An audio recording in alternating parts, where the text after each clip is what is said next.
haul Raden Patah. Akhirnya tiba-tiba seluruh lampu yang ada di acara haul ini mendadak padam semua, sehingga semuanya tidak kelihatan. Dan ditunggu lama. Akhirnya ya pihak panitia haul Raden Patah Demak ya mengumumkan bahwa acara haul ini diakhiri dan tidak jadi diisi oleh Pak Lutfi bin Yahya. Dan akhirnya ketika lampu padam itu, rombongan dari Pak Lutfi bin Yahya ini balik arah, tidak jadi mengisi haul Raden Patah. Belakangan ini Lutfi bin Yahya sedang menjadi bahan perbincangan masyarakat Indonesia, terutama orang-orang Nahdliyin. Karena belakangan terungkap bahwa ada indikasi bahwa dia itu mengkaburkan sejarah Jatman. Dan beberapa waktu yang lalu, salah seorang tokoh dari Nahdlatul Ulama sudah mendatangi Ketua Umum PBNU meminta agar sejarah Jatman dikembalikan seperti sedia kala. Dan terkait tentang hal itu, beberapa waktu kemudian PBNU juga mengadakan acara diskusi. Dan Lutfi bin Yahya memberitahukan kepada para pengikutnya agar tidak hadir di acara tersebut. Itu berarti menandakan bahwa dia sudah berani membangkang kepada PBNU. Namun ada juga info yang menarik yang mungkin terlepas dari pantauan media dan mungkin juga lepas dari perhatian masyarakat Indonesia, yakni terkait tentang apa yang terjadi pada tahun 2015 ketika Lutfi bin Yahya sudah ditolak dari bumi Demak. Berikut ini ada kesaksian dari salah seorang yang menyaksikan kejadian di Demak yang bernama Gus Ahong. Pada kesempatan kali ini saya akan bercerita perihal kejadian yang menimpa Pak Lutfi bin Yahya pada tahun 2015 ketika acara haul Raden Patah di Masjid Agung Demak. Dan kejadian ini real adanya dan saksi-saksi hidup masih ada, sehingga nanti kalau ada para sahabat semuanya ini masih ragu-ragu benar apa enggak ya, nanti bisa langsung saya hubungkan dengan saksi-saksi hidup sekarang, saksi-saksi yang masih hidup sekarang. Kejadiannya itu begini. Pada tahun 2015 ketika acara haul Raden Patah di Masjid Agung Demak, kiainya itu atau penceramahnya ada dua sesi. Dan sudah hal yang lumrah atau biasa ketika di acara haul Sunan-Sunan ini pasti penceramahnya mayoritas lebih dari satu, bahkan sampai 4 pun ada. Nah, ketika haul Raden Patah Demak pada tahun 2015 penceramahnya sesi pertama ada Kiai Syarif Rahmat yang menakodai pada suka itu Padepokan Sunan Kalijaga. Kemudian sesi kedua ini adalah Pak Lutfi bin Yahya. Kemudian ketika Kiai Syarif Rahmat ceramahnya hampir selesai, kurang 15 menitan, panitia haul Raden Patah Demak ini mengumumkan bahwa Pak Lutfi bin Yahya ini sudah hadir dan akan menuju ke panggung utama haul Raden Patah Demak. Akan tetapi ya, setelah berkali-kali mencarikan jalan, dan sering ya mencarikan jalan karena saking padatnya, Pak Lutfi bin Yahya ini tidak dapat jalan sama sekali. Dan kira-kira mobil Pak Lutfi bin Yahya antara lokasi acara dengan mobil Pak Lutfi bin Yahya jaraknya 10 meter. Seketika hujan turun deras sekali, seolah-olah menandakan, memberikan isyarat, langit memberikan isyarat bahwa Pak Lutfi bin Yahya ini tidak boleh berceramah di haulnya Raden Patah. Ya, setelah hujan deras sederas-derasnya, ya, yang pada awalnya ini didahului dengan petir hebat.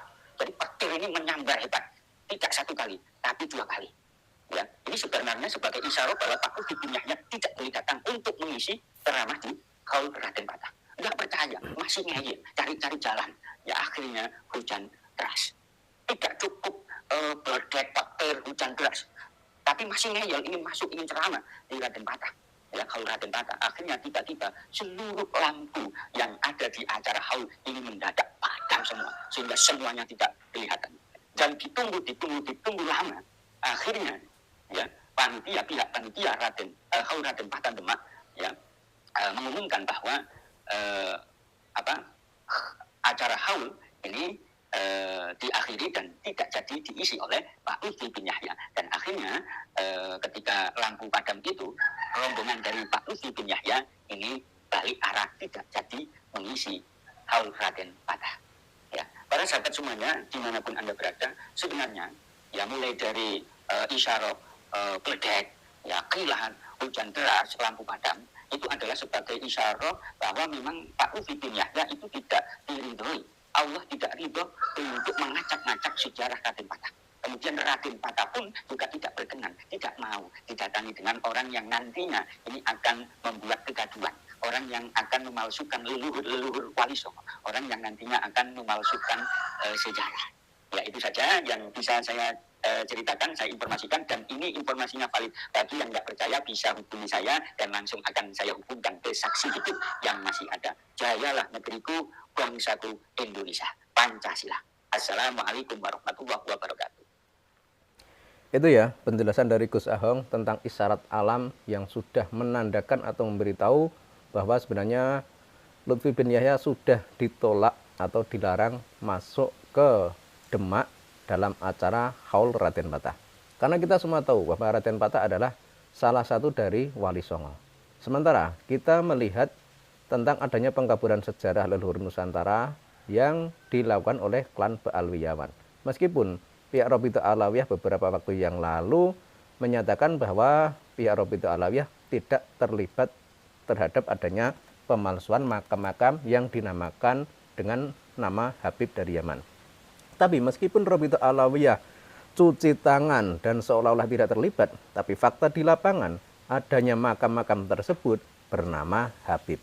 Artinya yang mempunyai nama Habib hanyalah Ba'alawi dari Yaman. Kemudian terkait tentang isyarat tadi, ya mungkin pada tahun 2015 lalu masyarakat Indonesia masih beberapa orang menganggap bahwa Lutfi bin Yahya ini adalah tokoh yang hebat, tokoh yang disegani, dan mungkin juga masih dianggap sebagai cucu Nabi. Sehingga ketika kejadian itu disaksikan banyak orang, mungkin beberapa orang masih husnudon. Tapi sekarang semua itu sudah terungkap, dan artinya itu adalah jawaban yang ada saat ini. Karena terungkapnya tentang adanya makam-makam palsu yang diklaim menjadi miliknya Ba'alawi Yaman, beberapa itu memang ada indikasi keterlibatan si Lutfi bin Yahya. Karena beberapa orang misalnya yang di KRT Sumodiningrat yang di Semarang yang dinamakan Habib Hasan bin Toha bin Yahya itu adalah atas persetujuan dan mungkin malah atas perintah dari Lutfi bin Yahya. Belum lagi makam-makam yang lain. Dan ini adalah pembelajaran bagi kita semua, seluruh rakyat Indonesia, bahwa sebenarnya apa yang kita lakukan selama ini, yakni tentang pembahasan nasab Ba'alawi, itu adalah sesuatu yang benar. Artinya kita ini membahas nasab Ba'alawi itu adalah karena kita itu cinta kepada Rasulullah, karena kita cinta kepada keturunan Kanjeng Nabi, dan kita juga cinta kepada para Wali Songo dan keturunan Wali Songo. Maka ketika ada suatu klan yang mengaku sebagai cucu Nabi, tapi dalam kelakuan kesehariannya bertentangan dengan ajaran Nabi, maka hal itu harus dikoreksi. Dan ternyata setelah dilacak bahwa klan Ba'alawi atau Habib dari Yaman yang selama ini mengaku sebagai cucu Nabi, dan dalam kelakuan kesehariannya beberapa orang dari mereka tidak menunjukkan akhlakul karimah sang Nabi, yaitu karena ternyata memang mereka bukanlah keturunan Kanjeng Nabi. Kemudian terkait tentang Wali Songo, kita semua tahu dan paham bahwa yang menyebarkan Islam di Nusantara adalah para Wali Songo dan keturunan Wali Songo. Dan kita juga menyaksikan bahwa klan Ba'alawi dalam berbagai hal kelihatan banget ingin menggeser peran Wali Songo yang ada di Indonesia. Semua bisa kita lihat ketika para Habib ini berceramah di panggung atau di media sosial. Jadi mereka ketika bertawasul atau mengirim doa, mereka hanya mengirimkan doa kepada para habaib. Mereka jarang sekali dan bisa dikatakan tidak pernah mengirimkan doa kepada Wali Songo. Di sini sudah kelihatan banget bahwa mereka memang tidak sejalur atau tidak sejalan dengan Wali Songo. Kemudian fakta berikutnya adalah bahwa habaib itu menjadi anteknya penjajah Belanda. Dulu ada Habib bernama Habib Usman bin Yahya. Dia menjadi muftinya Batavia. Dan Habib Usman bin Yahya ini adalah anteknya penjajah Belanda yang difungsikan atau dimanfaatkan Belanda untuk melemahkan perjuangan orang-orang pribumi Nusantara. Sementara di pihak kita, orang pribumi Nusantara, ada Hadratus Syekh Hasyim Asy'ari yang tengah gencar melakukan perlawanan terhadap Hindia Belanda. Terus apa kaitan semua itu dengan yang terjadi sekarang ini? Ya kalau kita lihat apa yang terjadi sekarang ini tentang yang dilakukan oleh para habaib yang ada di negeri ini, sangat mengkhawatirkan sekali. Karena ini adalah suatu program atau suatu cara atau suatu langkah yang ingin menguasai negeri kita, yang ingin menguasai bangsa kita. Jadi misalnya ada habib yang suka melawan pemerintah yang sah, yang suka demo, yang suka teriak-teriak. Itu mendoktrin masyarakat Indonesia agar tidak percaya terhadap pemimpinnya. Kemudian ada habib yang dekat dengan pemerintah atau ada yang dekat dengan pemimpin negara.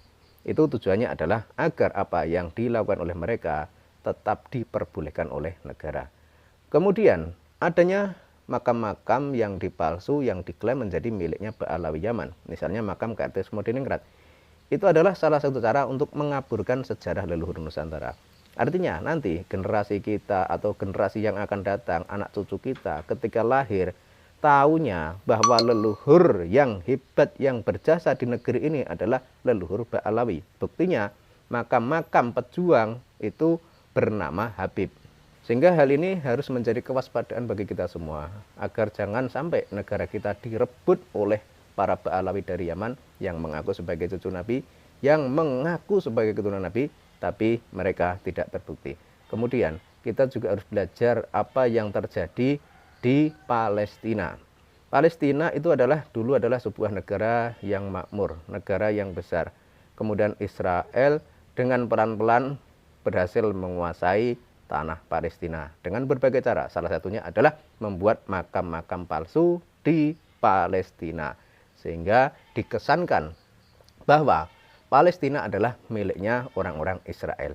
Ini hanya sebagai contoh saja. Jadi jangan sampai nanti Indonesia atau Nusantara melihat makam leluhur Nusantara atau makam para pejuang atau makam para pahlawan seolah-olah itu adalah orang dari Yaman.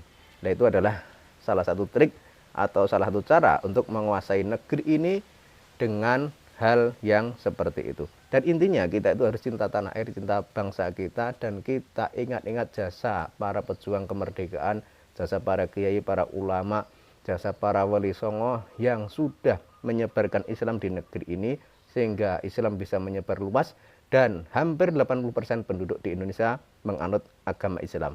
Itu adalah karena jasa para wali songo. Kemudian kembali ke video awal tadi terkait tentang kejadian di Demak Pak Lutfi bin Yahya ketika akan ceramah tiba-tiba disambar petir, tiba-tiba hujan turun dengan derasnya, tiba-tiba listrik mati semua. Itu sudah menjadi pertanda alam bahwa sebenarnya bumi Demak menolak Lutfi bin Yahya. Sekarang tergantung kita semua, masyarakat Indonesia, bagaimana menyikapi hal ini. Isyarat alam sudah menunjukkan hal itu.